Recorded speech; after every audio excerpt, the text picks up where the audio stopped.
Europe's biggest volcano just slid 4 centimeters in 8 days. And scientists are not talking about the eruptions. They are not talking about the lava.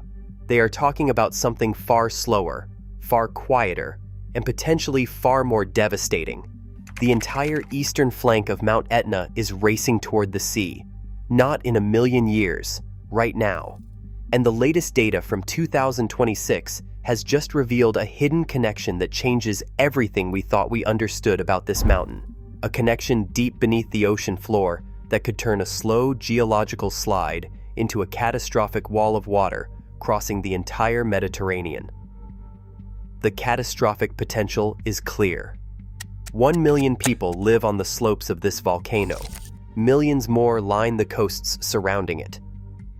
And here's the part that has researchers genuinely alarmed. This has already happened before, once. 8,000 years ago. The evidence is still buried in the seafloor. So the question is not whether Mount Etna's flank can collapse.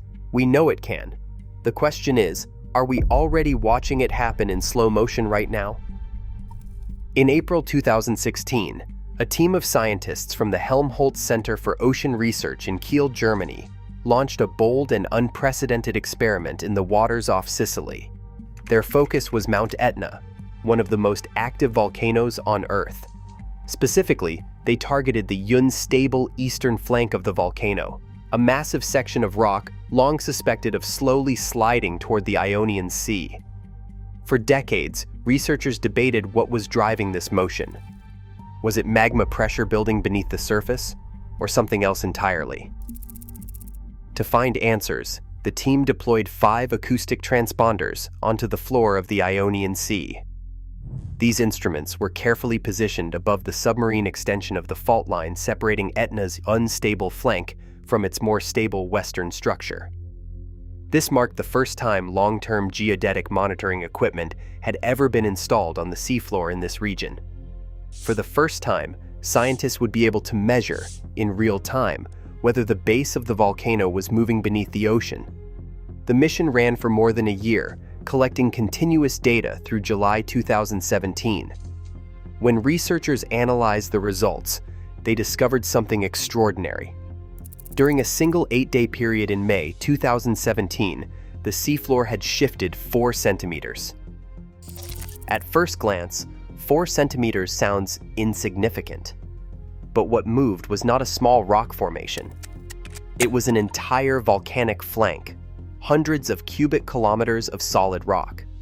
A geological structure that had taken roughly 500,000 years to build shifted as a single mass by 4 centimeters in just 8 days. In geological terms, that is an enormous and deeply unsettling movement. Yet the most groundbreaking revelation was not the amount of displacement, but its pattern. The greatest movement occurred near the coastline, while the least occurred near the summit. This directly contradicted the long-standing theory that magma pressure was forcing the flank outward. If magma were responsible, the summit region should have shown the strongest motion. It did not. This single observation overturned decades of scientific assumption. The data revealed that magma was not the primary driver. Instead, gravity was in control. The southeastern flank of Mount Etna is being pulled steadily seaward by its own immense weight, sliding over soft clay sediments beneath it. The mountain is not being pushed from below. It is slowly, inexorably collapsing toward the sea. Most people think about Mount Etna as a problem that exists above the ground. Lava flows, ash clouds, eruptions visible from space. But in January 2026, a study published in Science Direct forced researchers to look in an entirely different direction. Not up at the volcano. Down. Into the ocean floor beneath it.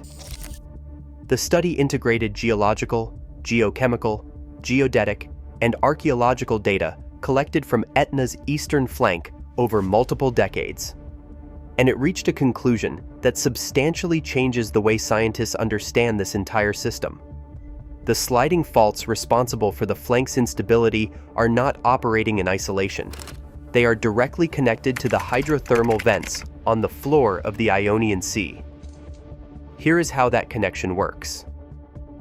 As the southeastern flank slides, it continuously fractures and shifts the rock beneath it. That constant movement increases the permeability of the geological substrate, essentially cracking open pathways through the Earth. And through those pathways, hot mineral-rich fluids from deep inside the planet rise upward and discharge onto the ocean floor. The fault movement is not just destabilizing the volcano, it is sustaining an entire underwater hydrothermal ecosystem. What makes this finding genuinely alarming is the word scientists use to describe the relationship between these two systems. Coupled, the tectonic instability and the hydrothermal activity do not simply coexist. They depend on each other. One feeds the other, which means that any significant change in the pace of the sliding has the potential to disrupt the hydrothermal system in ways that are still extremely difficult to model or predict. And then there is the broader tectonic context that cannot be ignored. Mount Etna does not sit on stable, quiet ground. It stands on the edge of the Calabrian subduction zone, one of the most geologically complex and active regions in the entire Mediterranean. The faults crossing the floor of the Ionian Sea surrounding it are, according to local volcanologists, independently unpredictable and potentially more hazardous than the volcano itself. These are the same faults, the same system, all of it connected, all of it active, and all of it moving. On the first day of January 2026, Mount Etna opened the new year in a way nobody anticipated. A flank eruption began on the eastern slope of the volcano at an elevation of 2,100 meters, directly inside the Valle del Bove. The same horseshoe-shaped depression that exists precisely because this flank has collapsed before. The same zone that monitoring data had identified as the most unstable section of the entire structure. The eruption did not begin at the summit. It began in the scar. Within 24 hours, the fissure advanced further down the valley, reaching 1,420 meters of elevation by January 2nd. Ash clouds rose into the airspace above eastern Sicily, forcing aviation authorities to issue warnings across the surrounding region. On the surface, the response was measured. The National Institute of Geophysics and Volcanology in Italy assessed that the lava flow developing inside the Valle del Bove was reducing immediate risk to inhabited areas by channeling volcanic material away from populated slopes. No mass evacuations, no catastrophic destruction. But the eruption itself was not the story. The eruption was a signal, and what it was signaling was this. Pressurized magma was actively moving through Etna's internal system at the start of 2026, and the research already established that magma intrusions are the primary accelerant of flank sliding. Every time magma rises, friction along the fault decreases, and the southeastern flank moves faster. The January eruption was not just a volcanic event. It was confirmation that the engine driving the slide had just been given more fuel. Then, 10 days later, the Ionian Sea responded. On January 10th, a magnitude 5.3 earthquake struck the ocean floor off the coast of Syracuse, shaking eastern Sicily and rattling communities along the coast. Scientists were careful to clarify that this event had no direct connection to Etna's volcanic activity. It originated from independent movement along the submerged faults of the Ionian Sea. But that clarification carries its own warning. The faults beneath the ocean are not waiting for the volcano. They are moving on their own timeline, and both systems are active simultaneously. 8,000 years ago, the eastern flank of Mount Etna collapsed. Not gradually, not over centuries. It collapsed, and what followed was a tsunami that did not stop at the Sicilian coastline. It crossed the entire Mediterranean Sea and reached the shores of what is today the coastline of Israel, more than 1,600 kilometers away. The wave did not discriminate between countries, coastlines, or civilizations. It simply traveled until the ocean absorbed it. This is not a theory. It is not a worst-case scenario constructed by scientists trying to justify research funding. It is documented geology, preserved in marine sediments on the ocean floor, and recorded in the growth rings of ancient trees. The evidence has been sitting in the earth for 8 millennia, waiting to be read. And what it tells us is straightforward and uncomfortable. This mountain has already done this once. The conditions that produce that collapse exist today, and the flank is still moving. The scale of what a repeat event would mean in 2026 is almost difficult to process. Approximately 1 million people currently live on the slopes of Mount Etna. Millions more inhabit the coastal communities surrounding the Ionian Sea. The ports, the cities, the tourist infrastructure built along these shores exist with almost no physical buffer between them and open water. A tsunami generated by a significant flank collapse would not offer hours of warning. It would offer minutes. Researcher Marilia Urlaub, who led the Helmholtz Center study, was direct when asked about the risk of sudden acceleration.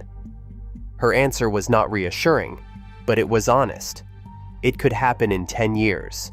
It could happen in 100. It could happen in 100,000. Science does not currently have the tools to narrow that window with any meaningful precision. That uncertainty is not a reason for dismissal. It is the entire point. The 8,000-year-old tsunami was not predicted either. The communities in its path had no monitoring systems, no warning protocols, and no understanding of what the mountain above them was capable of. The question worth sitting with is a simple one. How different are we, really? Mount Etna is not being ignored.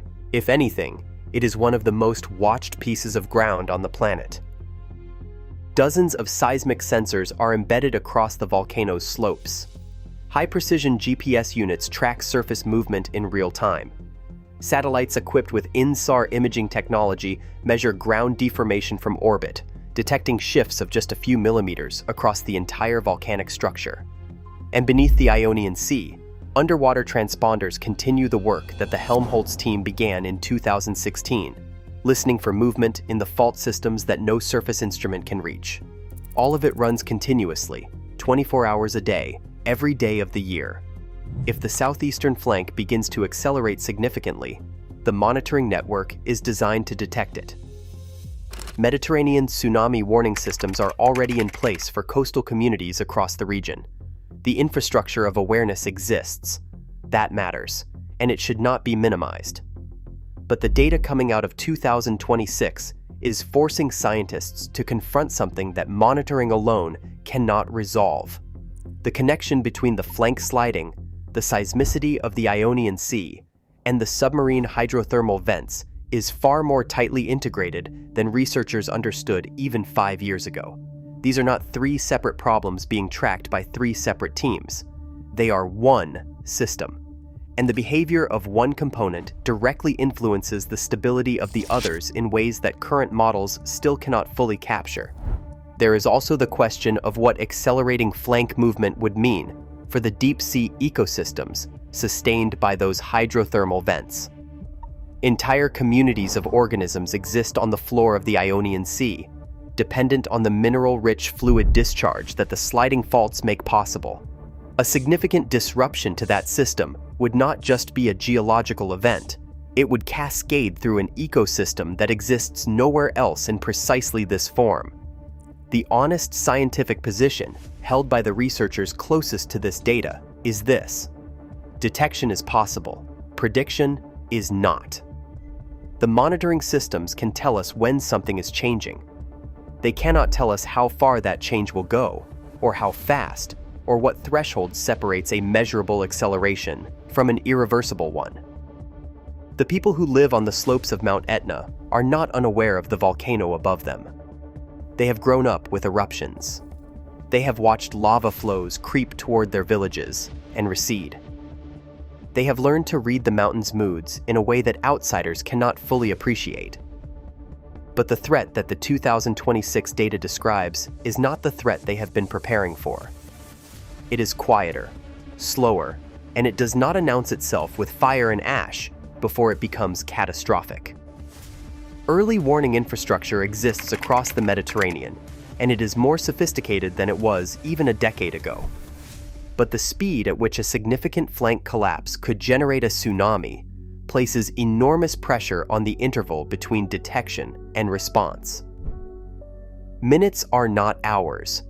Evacuation plans designed for gradual emergencies do not automatically translate to scenarios where the danger is already in the water before the sirens activate. The January 2026 eruption and the magnitude 5.3 earthquake that followed 10 days later were not catastrophic events in isolation, but their proximity in time matters. Two separate components of the same interconnected system activated within days of each other. Researchers flagged the coming months as a critical observation window precisely because of that sequence, not because disaster is imminent, because the system is demonstrably awake. The broader implication extends well beyond Sicily. Mount Etna is not a regional curiosity. It is a window into how volcanic, tectonic, and oceanic systems behave when they are stressed simultaneously. The lessons being learned here about coupled geological systems, about the limits of predictive modeling, and about the gap between monitoring capability and true forecast precision apply to volcanic coastal environments across the entire planet. What scientists want the public to understand is not that catastrophe is coming tomorrow. It is that awareness is not the same as alarmism. Understanding the real nature of this threat, its scale, its interconnections, and its historical precedent is the only foundation on which meaningful preparedness can be built. The mountain is not waiting for the conversation to catch up. It is already moving. The people who live on the slopes of Mount Etna are not unaware of the volcano above them. They have grown up with eruptions.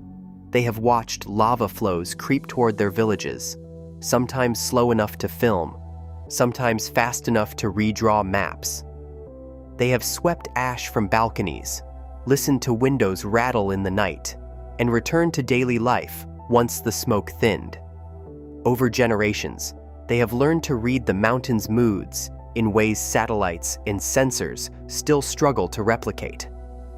But the threat described in the 2026 data is not the kind that glows red against the sky. It is not a spectacle of fountains and fire. It is quieter, slower, and far more structural. And it does not announce itself with drama before it becomes catastrophic. Across the Mediterranean, early warning systems are more advanced than at any point in history. Seismic networks triangulate tremors in seconds.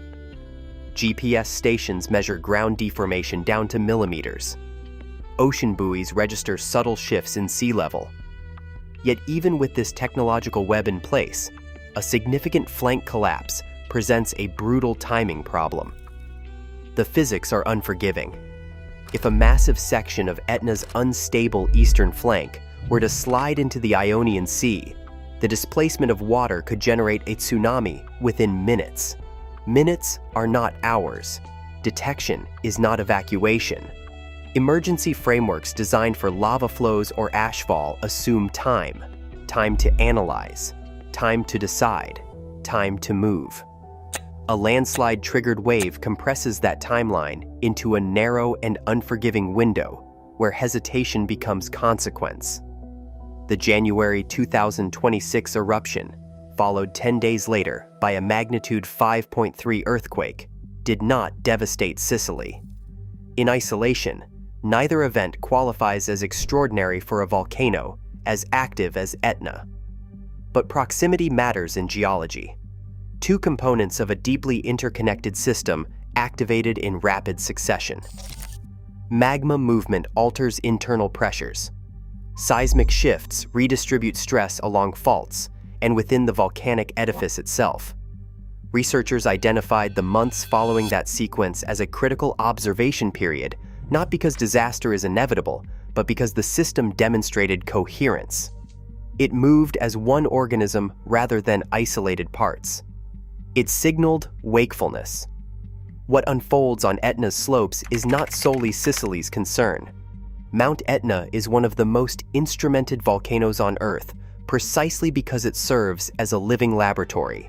The interaction between volcanic activity, tectonic stress, and marine instability offers rare insight into coupled geological systems. These lessons extend to coastal volcanoes worldwide, from the Canary Islands to Indonesia, where dense populations live within reach of both lava and sea. Monitoring has improved, modeling has improved, but precision forecasting remains elusive. Scientists are not warning of apocalypse tomorrow. They are emphasizing a distinction the public often blurs. Awareness is not alarmism. Recognizing structural vulnerability is not the same as predicting imminent collapse. Preparedness begins with understanding scale, history, and interconnection, not panic. The mountain does not pause for reassurance. Beneath villages and vineyards, beneath roads and harbors, it continues its slow mechanical adjustments. It is already moving. 4 centimeters in 8 days. That is where this story began, and it is the number worth returning to now. Not because it is the largest measurement in this story. It is not. But because it captures something essential about the nature of this threat. It is small enough to dismiss and significant enough to change everything, depending entirely on whether you understand what is behind it. What is behind it is 500,000 years of accumulated volcanic rock, sitting on a tilted layer of soft clay sediments, pulled by gravity toward an ocean floor, threaded with active fault lines and hydrothermal vents that an entire deep-sea ecosystem depends on for survival. What is behind it is a prehistoric tsunami that crossed 1,600 kilometers of open water and carved its signature into marine sediments that scientists are still reading today. What is behind it is the January 2026 eruption inside the most unstable zone on the volcano, followed 10 days later by a magnitude 5.3 earthquake from faults that operate on their own independent timeline. None of these pieces are speculation. All of them are documented. All of them are connected. And all of them point toward the same conclusion that the researchers closest to this data have been carefully, methodically, and urgently trying to communicate. This is not a future problem. It is a present one. The sliding has not stopped. The faults are not resting. The system is not dormant. It is active, it is coupled, and it is being monitored by some of the most sophisticated geological instruments ever deployed, by scientists who are the first to admit that monitoring and predicting are not the same thing. Mount Etna has been moving for 500,000 years. It moved before the first human settlement appeared on its slopes. It moved through every eruption, every earthquake, every civilization that built itself in its shadow. It will continue moving, regardless of what we do or do not understand about it. The monitoring is in place. The data is being collected. The warnings are being issued. The only question that remains is the most important one. Is anyone listening?